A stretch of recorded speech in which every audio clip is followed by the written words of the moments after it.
So, I moved to Germany. Vietnam was all I have ever known, and suddenly here I am, thousands of miles from home, ready for my first taste of life in another country. I have heard whispers of culture shocks, those strange, unexpected things people say can catch you off guard when you're far from home. But really, how hard could it be, right? Look at that innocent smile. I had no idea what was about to hit me. Every little thing would start to test me as I learned day by day just how different life in Germany is from everything I knew in Vietnam. I can only agree now, culture shock is real. Let's dive into the biggest culture shocks I experienced during my first weeks here in Germany, some of which I'm still adjusting to even now. People say love comes from the stomach. Well, my stomach led me straight into my very first and maybe one of the most surprising culture shocks in Germany, the lightning fast supermarket cashiers. Cashiers here are incredibly fast, scanning items with lightning speed, barely leaving me enough time to even put things in my bag. And with a line of people behind me, the pressure was there. Paying by card?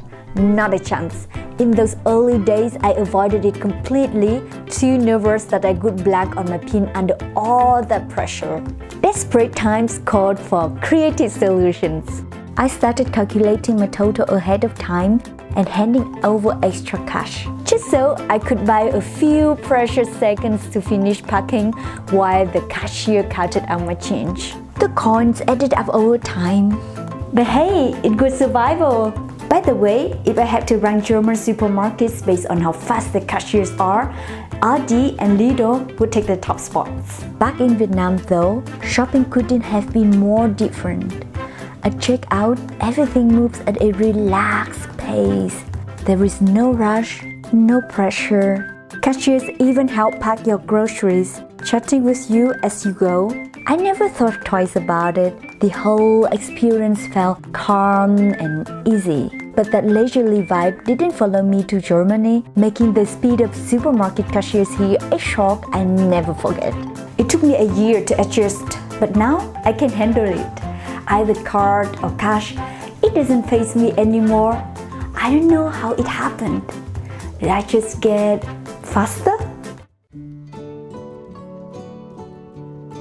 In romantic movies, there is always that scene where the characters exchange heartfelt letters, reading them aloud as memories flood back. So dreamy, right? Back in Vietnam, I used to wish we had mailboxes outside our houses, just like in those movies. Fast forward to now, dream achieved, but no one warned me about the reality.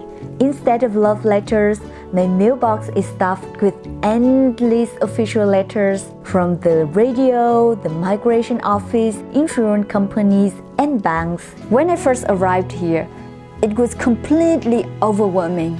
Each letter meant lengthy paperwork, often accompanied by forms I could barely understand. Why? Because they were all in German, and at the time my German was at a humble A1, just enough to say hello, sorry, and goodbye. It felt less like a romantic movie and more like a never-ending paperwork marathon. Weeks, sometimes months, just to get a simple inquiry resolved. In Vietnam, if something isn't done within a few days, we would already be complaining about the delay. But here, the back and forth of sending letters just feels like stepping back in time. But the ultimate challenge? The migration office. As a foreigner, I've had to stay in constant contact with them for visa extensions, work permits, and more. And let me tell you, they've turned every process into an adventure. Extending a visa takes 2 to 3 months if you're lucky, but it can stretch to 6 months or even a year. It's a waiting game, and let's just say it's not for the faint-hearted.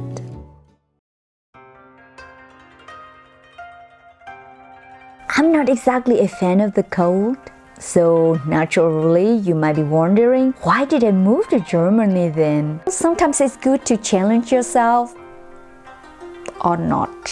Today I'm feeling under the weather and I need to make a doctor's appointment. Luckily, I managed to get one for today at 3 p.m. Getting an appointment with a general practitioner is usually fine. But anything beyond that, like seeing a dentist or a dermatologist, it can take weeks or even months. Other times, I have already had to tough it out and recover on my own before I even get a spot. Appointments here aren't just about seeing the doctor. They're part of the German way of life. Germans plan everything ahead: weekends, family time, even hangouts with friends. Want to meet up with a friend? You talk about your schedules and agree on a date in 3 weeks. 3 weeks. Back in Vietnam though, we would plan things last minute. Just a few days, hours, or even minutes before meeting up. I can't tell you how many times I've gotten a call from a friend saying, "Hey, I'm at your door, let's go eat pho." Of course, I didn't expect a German friend to show up at my door unannounced for a spontaneous meal. But that 3 weeks has up. That felt strange at first. Now though, I'm a little different. I don't quite feel comfortable when things aren't planned in advance. Maybe I have become a little more German in that sense. But don't worry, I still leave room for spontaneity. You know, those rare moments when life calls for a last-minute pho run. Well, German food, it is something for me? I'm not sure. I grew up with my mom's voice in the kitchen warning me every time I accidentally added too much salt. Trời hỏng hết thịt con ơi! Or my personal favorite. Thôi xong, mấy tên tới không cần ăn muối nha. If she were here in Germany, she would probably say she wouldn't need salt for months. Over time though, I noticed something interesting. The level of saltiness in German food seems to vary with the price tag. At an Imbiss, the food is definitely salty, almost too much. But at a decent restaurant, the balance feels just right. Then there's the student canteen. Oh, the canteen. That place took things to a whole new level. I still remember I once bought a simple salami baguette from the canteen. It wasn't a baguette, it was pure salt. That baguette scared me so much I stopped eating out for a while. Instead, I cooked at home and spent time finding groceries that work for Vietnamese recipes. At least that way, I know my kidneys were safe.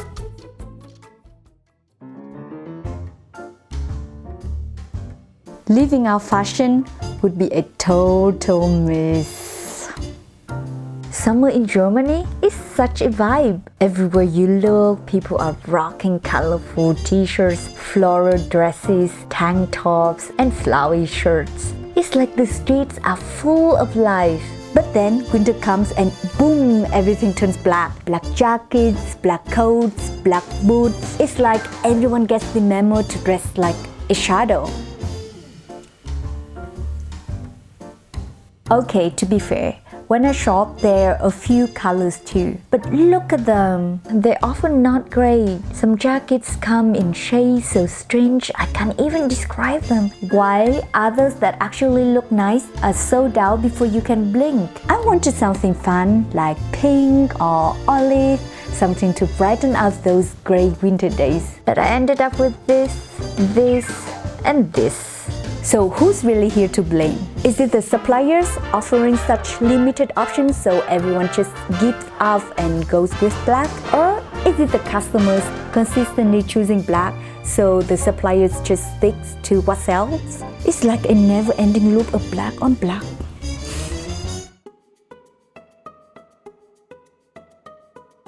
German. You can't escape it here. Sure, in big cities like Berlin or Munich, you can get by with just English. But even then, don't you sometimes wish speaking German fluently would save you a lot of trouble? I live in Nuremberg, a big city, but not exactly an international hub. With only English, you always feel a bit like an outsider.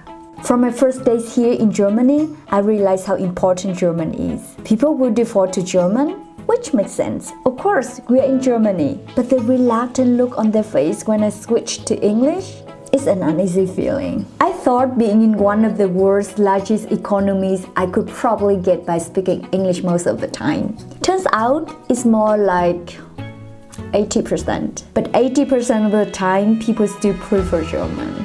German is a whole different ballgame compared to Vietnamese. The sentence structure alone drives me crazy, especially when I have to move the verb to the end in the subordinate clause. That doesn't happen in Vietnamese, so I often forget which verb I need or I mess up where I put it. And don't even get me started on the genders of the nouns der, die, das. I've kind of given up on it. Now I just pick a gender and hope for the best. If a German corrects me, great. If not, I just roll with it.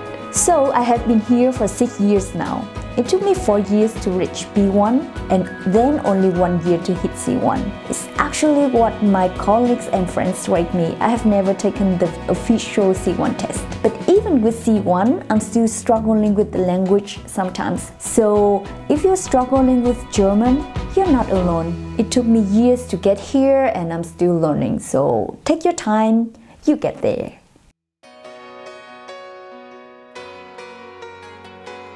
Wow, so nice, so peaceful, so quiet.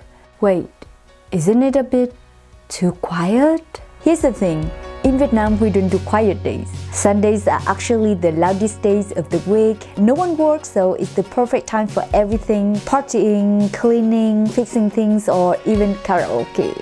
So imagine my surprise when I came to Germany and realized that Sunday is a Ruhetag.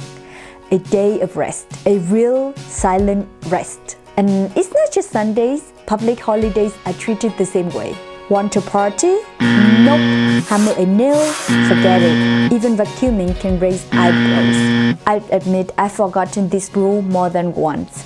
I planned something for Sunday only to realize too late that it's not gonna happen. Stores are closed to stay in their boxes and the world feels like it hits the pause button. But honestly, I kind of like it.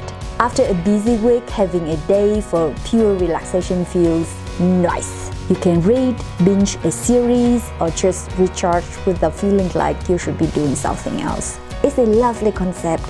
But sometimes I feel Germans take it too seriously. Even a little noise can feel like breaking the peace. Over time, I ran into more culture shocks, like there's so many smokers in Germany and the whole cash-only thing and the habit of blowing your nose at the dining table. Those things definitely caught me off guard. But there are also so many great surprises. The streets are so clean, people actually respect the no littering rule, the healthcare and transportation systems are amazing. I love how punctual people are, of course, except Deutsche Bahn and the German bureaucracy. And the whole thank you thing, people say it all the time, it feels so friendly. It's these little things that made me fall in love with Germany. That's it for today's video. Thanks so much for sticking around till the end. I see you in the next video. Bye bye! The air here is not fresh anymore. I need to loosen.